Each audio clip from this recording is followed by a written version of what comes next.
All right, time to get ready for drag and drives. This is going to be my drag and drive car. This is my drag car, the red bug back there. And I kind of decided to take the year off on that car to focus on this one. And the reason being is my kids are growing up, just like all kids. And this year, there's a drag and drive in October that we want to do. And I want to take me, my wife, and all three kids in this car. And we're going to be pulling that trailer that I just finished building. So there's a lot of work to do. I got to build a turbo engine. I got to build a heavy duty trans. My goal is 1150, and there's a very specific reason for that number. The reason being is I want 5 people in this car, and after 1150, you got to do a roll bar or a roll cage.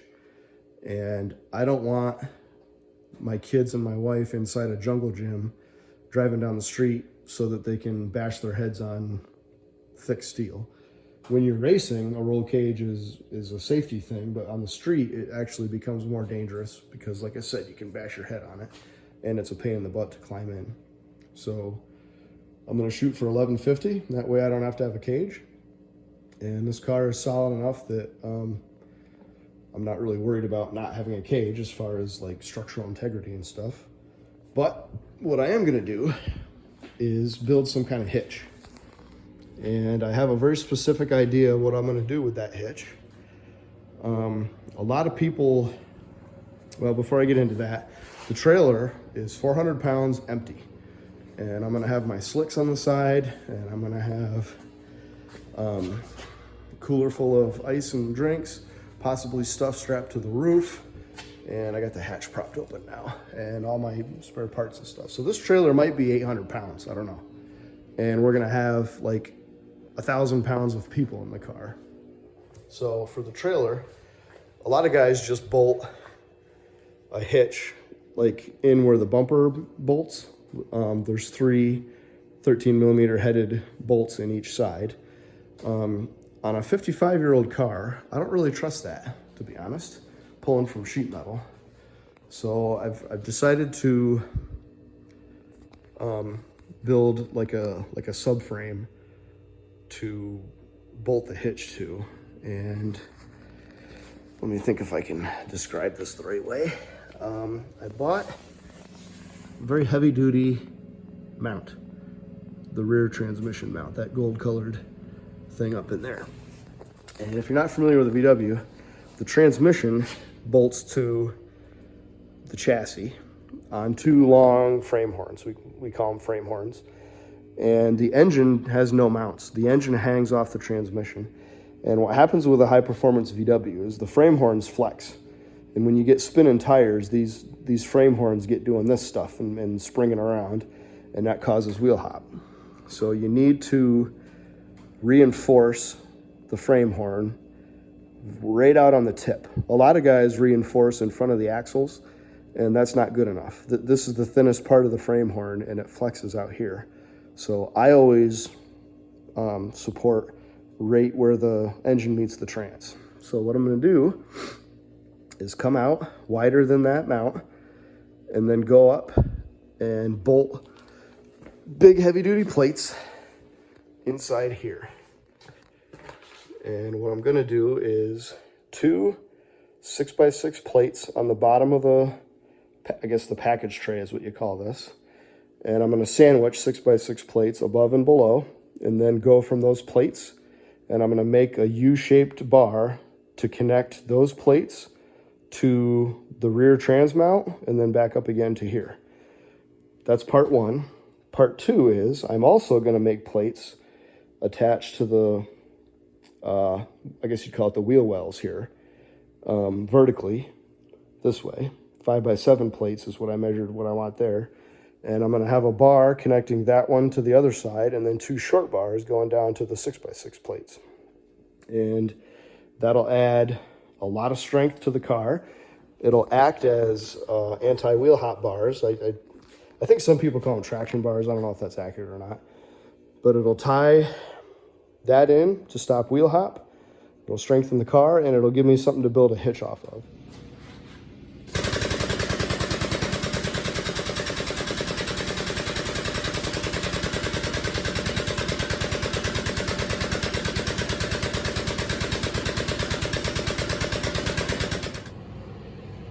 out my second bend. Bend 1 is easy. Bend 2 is the tough one. What's going on out there? Oh, Maddie drove through the mud puddle and now she regrets it.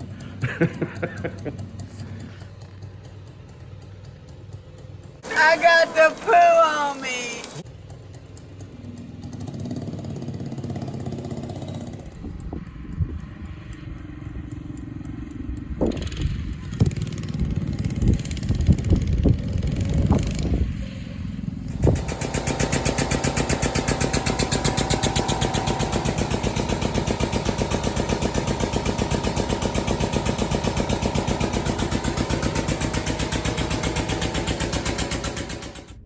Just hold it in place with my hand, not easy by the way.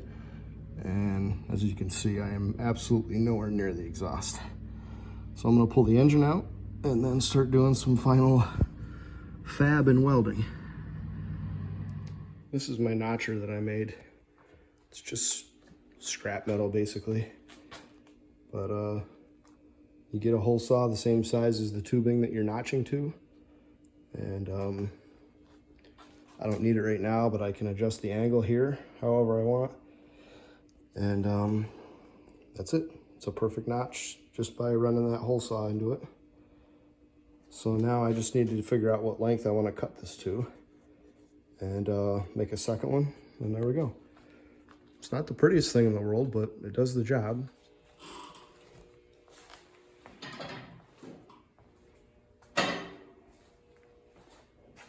Why is this all of a sudden way too long?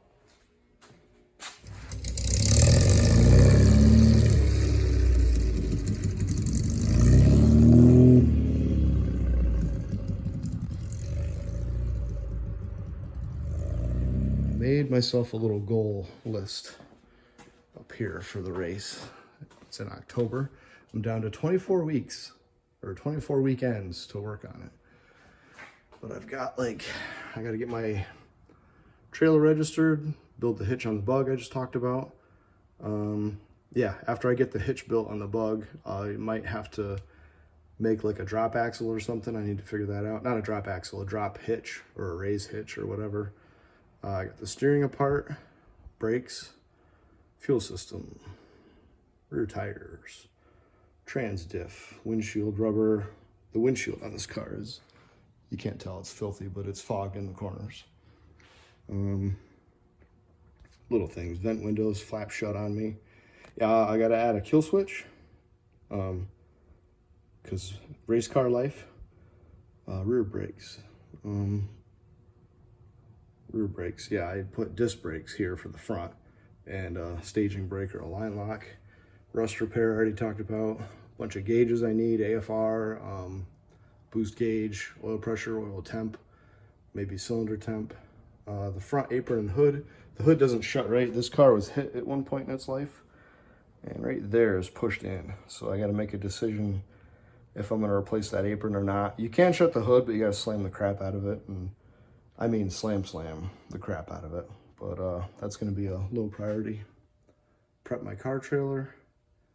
The mirror's messed up on this car. I need new seatbelts because they don't work anymore. They work, but it's one of those things that you gotta pull it 87 times to get it to release. And a deck lid and apron, I don't know if I'm gonna do, but we'll consider that low priority too. Ooh, I keep forgetting I did some tube work in this car. All right, I'm gonna stick the engine in and start running more tubes for the hitch. All right, I got some tubes tacked in. As I said before, I got one coming across here and a mirror image of that. And I got one going under here. And there's plenty of valve cover access. As I said, everything's just tacked right now. But I bent this crossbar here to match the curvature of the bumper.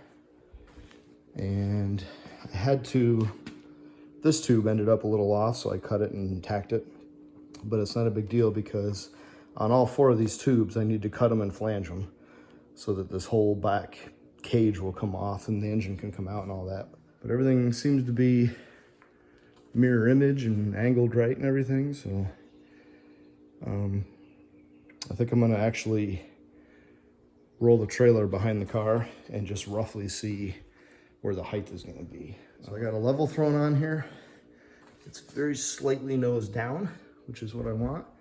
And that height is about exactly what I expected it to be.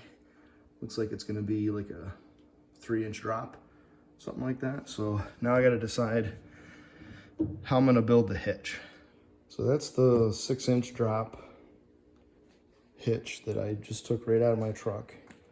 And I just kind of clamped it onto the ball and threw it up on there. And it seems kind of perfect to me. I don't think I mentioned this, but I'm going to take one of these early blade style bumpers, I guess they're called. I got two. I got a chrome one and I've got a painted black one. That's all scratched to hell though, but I think I might repaint that one and use that. But I'm kind of using this one for fitment. But like I said before, I designed it so that that curve there, see if I can do this one-handed, that curve closely matches the curvature of the bumper here. So when I'll try to center this here. When I mount that, it's going to kind of shroud everything and kind of trim everything up. Like all you're going to see is the hitch hanging down. And, you know, you peek your head in here, you can see what's going on, but it's really not bad. And I think I might even mount it to the new hitch instead of going through the bumper slots. And maybe I'll weld those bumper slots right shut. And that might be kind of cool looking. But anyway, I'm gonna go forward with using that hitch.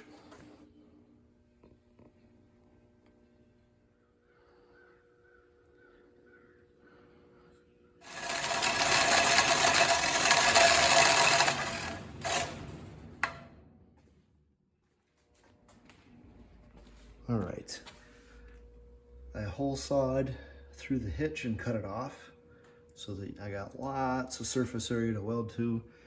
And I came straight across from there to there, just a straight tube, no cuts, no bends or anything. And it just coincidentally ended up being the exact right height with that 6-inch drop.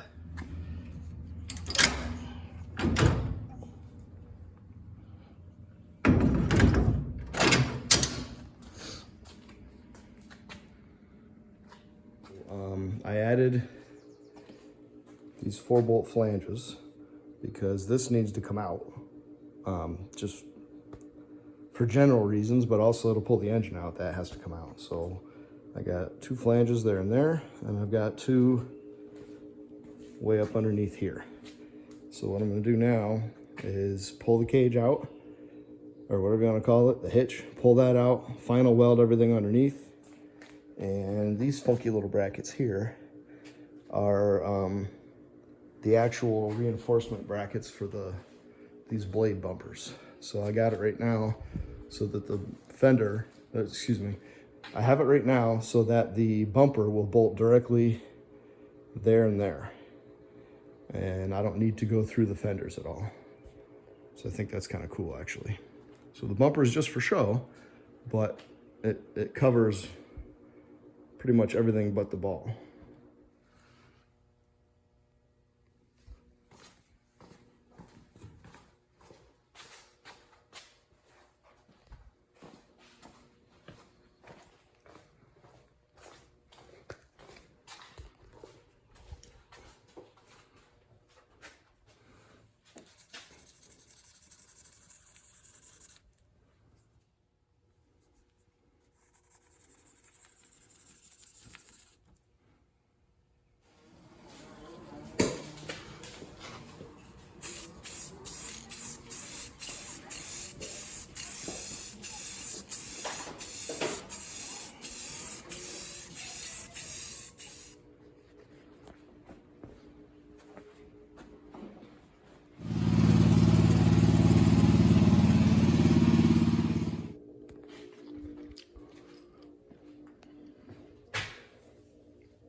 I got the front end tore apart because I started checking the front end to see what was good and what was bad, and long story short, like everything was bad. So I got parts coming from all over for that: tie rods, ball joints, idlers, dampers, everything. Everything's coming.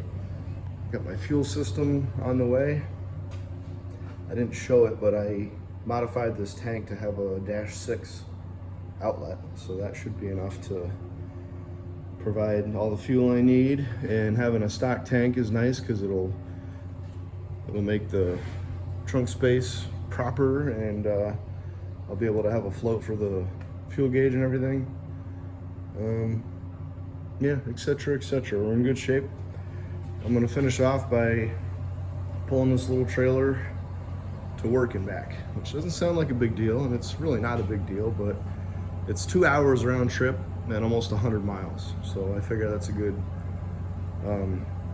test drive for that.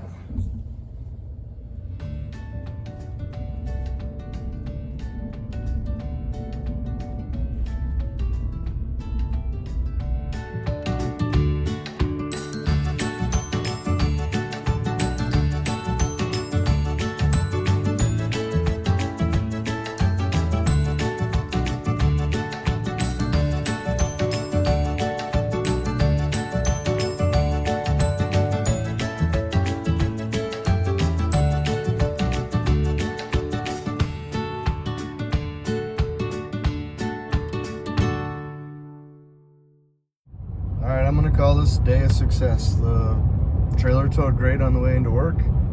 I got rained on unexpectedly, so I'm gonna have to wash it when I get home. But like I said earlier, it's about an hour drive to work. I drove around town, did a couple errands here and there, went to Tractor Supply, and now I'm almost home. And the bearings are cool as can be. The trailer tow's good, it doesn't sway.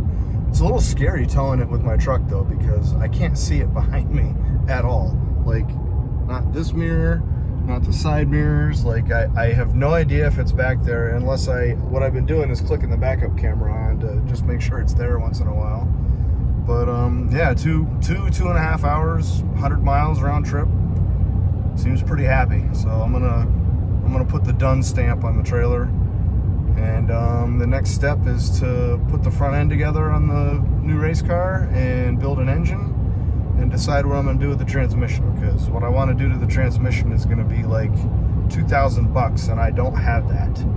And I know for a fact that IRS transmissions, there's certain weak points in them that are not cheap or easy to upgrade. So we'll see what happens there, but we'll see you next time.